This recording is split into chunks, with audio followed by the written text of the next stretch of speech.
Bonjour à tous et bienvenue sur ma chaîne YouTube, je suis Sigrid et je suis ravie de vous retrouver, vous les natifs du signe du Capricorne, pour votre taroscope de ce mois de novembre 2016. D'ores et déjà, excellent mois de novembre à vous tous et merci pour vos nombreux abonnements, vos retours également, que ce soit ici sur la chaîne dans les commentaires ou bien en privé, en email et sur les réseaux sociaux, cela me touche énormément, merci pour votre soutien au quotidien. Voici donc la façon dont je vais procéder ce mois-ci. Donc un tirage avec le tarot de Marseille, lequel sera accompagné des cartes du Petit Lenormand pour l'interprétation. Et enfin, deux cartes de deux oracles guides différents. L'un qui s'appelle les portes de l'intuition et l'autre qui s'appelle le langage secret des couleurs de Ina Segal. D'ores et déjà, donc excellent mois de novembre à tous et merci pour votre écoute attentive. Passons maintenant à votre tirage. Vous avez donc la carte du pendu tout à gauche, ensuite la carte du pape et enfin la carte du battleur tout à droite.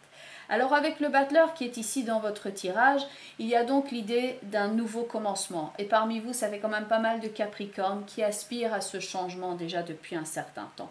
La carte du pendu qui est ici peut représenter cette phase, voulue ou non. Les circonstances extérieures, comme l'indique la carte du jardin qui est ici en complément d'information, quelque chose d'extérieur à vous sur lequel vous n'aviez pas prise, l'influence ici de certains événements qui ont fait que donc il y a eu cette phase vécue soit comme une pause, soit comme une remise en question, soit comme un blocage, mais en tout cas une forme de gestation ici dans un cocon. Et là maintenant, on sent que le changement arrive et on peut même être intéressé ici par la prise de responsabilité nouvelle. On se sent regaillardi et on se sent prêt aussi pour le changement, pour le renouveau et pour la renaissance. Le fait de prendre de la distance, de prendre un nouvel envol, de prendre un nouveau cours dans son existant est exprimé avec la carte du vaisseau ici qui accompagne la carte du battleur. La carte du battleur accompagnée du vaisseau peut indiquer donc un nouvel envol, un nouveau métier, une nouvelle aspiration, une nouvelle forme de voyage également, ainsi que la volonté de travailler avec la mise à distance de certaines choses qui ne vous conviennent plus et avec lesquelles vous n'arrivez plus à composer. La carte du pape est-elle accompagnée de la carte du serpent? Le serpent qui peut indiquer la difficulté à laquelle vous êtes en train de faire face ici à l'instant présent et la volonté avec le pape de remettre de l'ordre dans votre vie parce que vous ne savez plus composer avec ce qui n'est pas authentique, avec ce qui est de l'ordre du mensonge, avec ce qui est de l'ordre de la fausseté, voire de l'hypocrisie, mais quelque chose qui n'est pas juste avec la carte du serpent et qui doit être transformé. La carte du pape étant d'autant plus ici accompagnée de la carte de l'arcane sans nom, il s'agit donc d'un changement majeur afin de pouvoir mettre le renouveau en place dans votre vie. Le battleur peut représenter aussi, en plus de l'activité, le domaine de l'enfance, donc ça peut être un changement d'importance qui est lié éventuellement ici à l'enfance, à un enfant, à un renouveau qui prend place dans votre vie. Quoi qu'il en soit, avec la carte du battleur qui est donc là au futur, concernant l'activité, le plan matériel également, on peut apprendre ici de nouveaux outils, rechercher quelque chose de nouveau, donc soit à apprendre ou alors c'est le fait de revisiter certaines notions comme une mise à jour de vos connaissances, le fait de rafraîchir certaines capacités. Ça peut donc aussi être de la nouveauté dans votre quotidien, mais donc avec la carte de la papesse qui est en dessous du battleur ici, ça peut clairement passer par le fait d'apprendre quelque chose et ça peut donc être un cours, une formation, quelque chose que vous pouvez même apprendre en autodidacte. Alors le pape qui est donc ici avec l'arcane sans nom et le pendu au passé avec la carte du jardin, donc ça peut se traduire par cette forme de force extérieure, de circonstances sur lesquelles vous n'aviez pas prise et un changement à partir duquel votre regard a changé. Vous vous êtes adapté. Et disons que par exemple par rapport à votre couple ou même par rapport à votre travail, si vous aviez fait preuve de compromis jusque-là, comme l'indique la carte de tempérance, d'abnégation, de sacrifice, de compréhension et que vos efforts n'ont pas payé, vient maintenant le moment de vous positionner et d'apporter ce changement, d'être actif comme le battleur, debout à nouveau et de vous inscrire dans une nouvelle direction.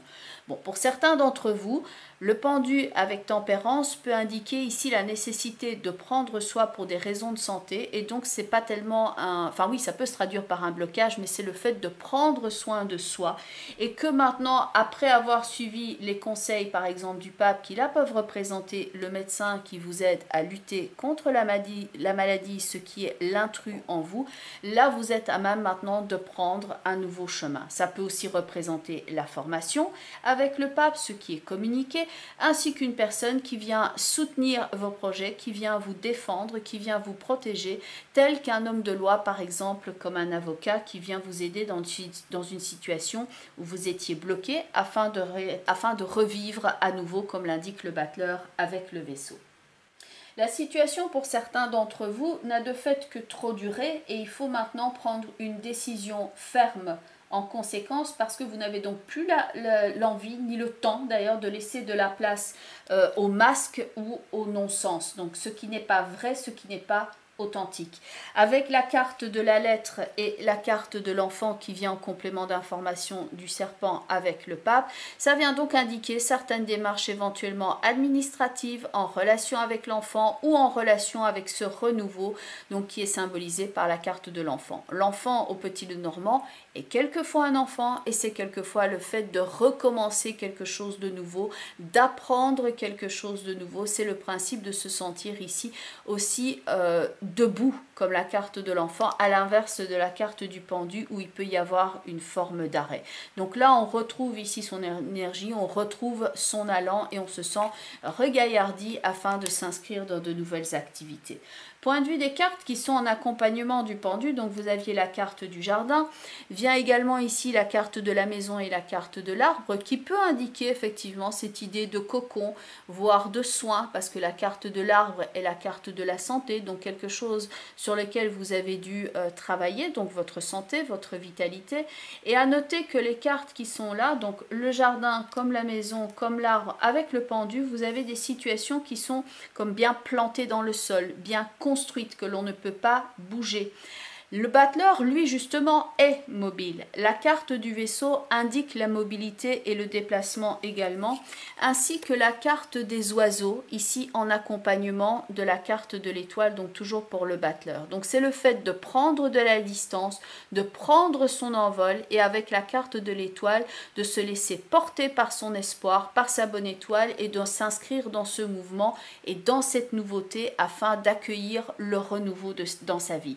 Donc pour ceux qui se sentaient bloqués, vient le moment maintenant d'aller rechercher la forme de conseil ici afin d'inviter le renouveau dans votre vie et de vous y inscrire d'une façon très proactive. Car avec le vaisseau donc, et les oiseaux, il y a donc cette idée d'envol, de prendre le large, l'appel de l'ailleurs, et ça peut correspondre vraiment à une forme de libération pour certains d'entre vous. Le fait est qu'avec le pendu qui est ici avec le regard en bas, le regard sur votre vie et sur les valeurs a changé. Et vous êtes conscient maintenant des opportunités, mais aussi de ce qui reste donc à dégager de votre route ici, parce que votre système de valeurs a évolué et il y a certaines choses que vous ne pouvez plus accepter. D'ailleurs, la carte couleur qui est ici en complément d'information, c'est la carte de la couleur marron avec cette couleur brune qui fait bien entendu référence à la terre, ce que l'on a également dans le pendu avec la carte de l'arbre et l'ancrage de la maison. Donc tout ça fait référence au système de valeurs, à la sécurité également et à l'aspect sain, et qu'il y a certaines choses maintenant que vous ne pouvez plus accepter, à l'image de ce serpent qui pourrait être comme un ver dans le fruit. Il y a l'image ici avec la couleur marron maintenant de vous protéger et de poser des limites. Il y a certaines choses que vous ne pouvez pas accepter si maintenant vous êtes honnête avec vous-même, et il y a donc les changements à appliquer en conséquence. La carte du battleur est donc un personnage debout qui commence quelque chose, c'est une image juvénile, c'est une image de renouveau, et la carte au niveau des portes de l'intuition est justement la carte debout avec ce poulain. Et si vous ne le saviez pas, donc un poulain à la naissance doit directement dans les premières minutes de sa vie, il ne peut pas attendre, il doit se mettre debout sur ses quatre pattes parce que c'est vital pour lui. Donc ici, c'est le fait de se mettre debout, de se réactiver, qui a quelque chose d'important, de vital pour vous, et que par rapport à vos premiers pas ici, vous pouvez être certes chancelant, donc dans une nouvelle activité, comme pourrait l'indiquer le battleur, ça commence, c'est normal d'être un petit peu chancelant, on n'est pas encore dans la maîtrise, mais on s'inscrit dans ce renouveau. Et donc, le message de la carte debout, c'est tous vos efforts vous guident dans le passage vers la nouveauté. Bien entendu, on reste ici dans le cadre d'un tirage global. Donc, ça ne fait peut-être pas écho à la situation bien spécifique que vous êtes en train de vivre. Donc, je vous invite à regarder la vidéo qui correspond à votre signe ascendant. Ça peut vous donner un complément d'information, ainsi qu'éventuellement la vidéo qui correspond au positionnement de la Lune en signe dans votre thème astrologique de naissance. Bien entendu, on reste dans le cadre d'un tirage global. Certains d'entre vous vivent une situation vraiment problématique et spécifique. Si vous souhaitez donc que cela fasse l'objet d'une consultation, je mets toutes les informations en bas de la vidéo et en fin de vidéo afin que vous sachiez me contacter. Mais donc voilà les informations pour les signes du Capricorne pour ce mois de novembre. Je vous remercie pour votre écoute attentive. Je vous dis à très bientôt et je vous souhaite donc tout le meilleur pour ce mois. Portez-vous bien. Bye bye les Capricornes et à très bientôt.